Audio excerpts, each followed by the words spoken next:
The purpose of this report was to identify solutions to accommodate students' academic needs during times that require remote learning.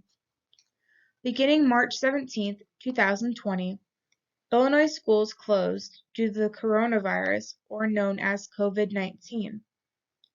To support students with remote learning, schools must implement a plan to educate students from a distance. This report concluded that many students either do not have adequate access to internet or computers. The key recommendations for this issue were paper packets, YouTube, Google Classroom, and distribution of tablets and hotspots. Each recommendation may require adjustment to meet students' needs.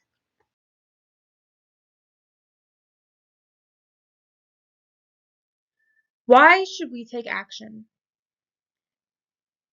It is Coordinated Youth and Human Services' mission to meet the ever-changing human service needs of youth, their families, and others. COVID-19 has currently suspended in-person learning until the end of May 2020. We need to meet the academic needs of students and provide sufficient services.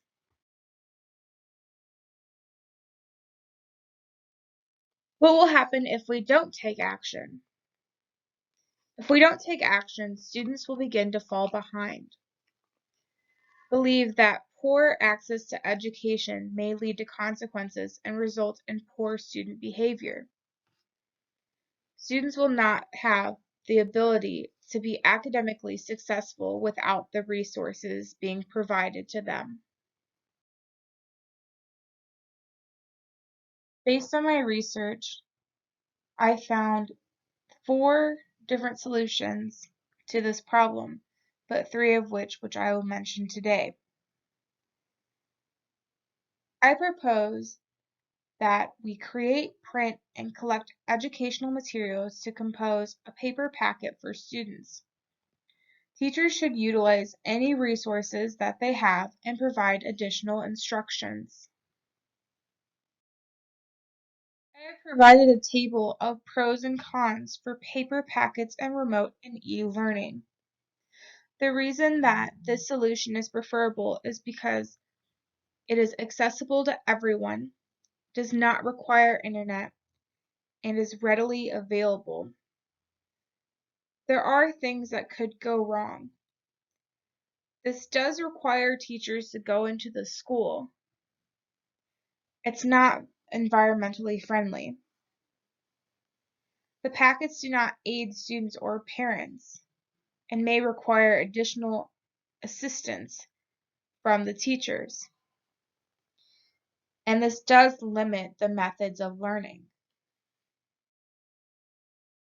For a second solution, I propose that we make or find educational YouTube videos to assist in remote learning. Teachers can create their own videos to teach content to students or assign students videos to watch at home. I have also provided a table of pros and cons of YouTube and remote and e-learning. The reason why this solution would be preferable to others is that students can access from almost any device if there is internet access. These videos are portable. You can watch from just about anywhere. Visual learning is powerful. Many students benefit from visual learning. Students can pause and rewind videos if they do not understand something.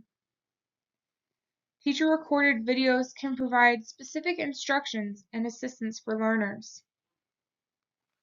There are some things that could go wrong.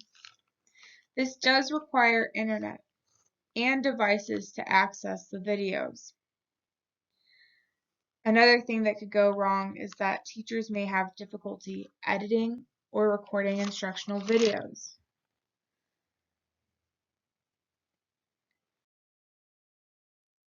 For a third solution, I propose that we assign work and compose a class in Google Classroom to teach students remotely.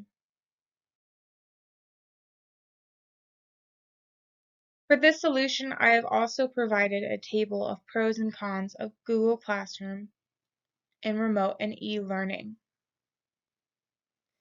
The reason why this solution may be preferable is that there is free access, it is easy to use and accessible from all devices, there is effective communication and sharing, it limits the use of paper, and there's the ability to quickly share assignments according to Google Classroom Review, pros and cons of using Google Classroom and e-learning. However, there are some things that could go wrong. There is often difficult account management.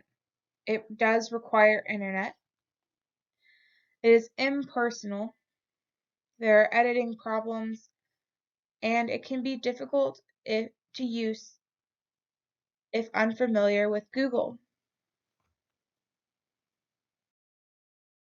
I believe that all three of these solutions would be beneficial to coordinated youth and human services. Two of the solutions would be free, and the first solution of paper packets would cost for paper and ink. Each solution would require teachers to put in some input and work, but I do believe that this would be beneficial.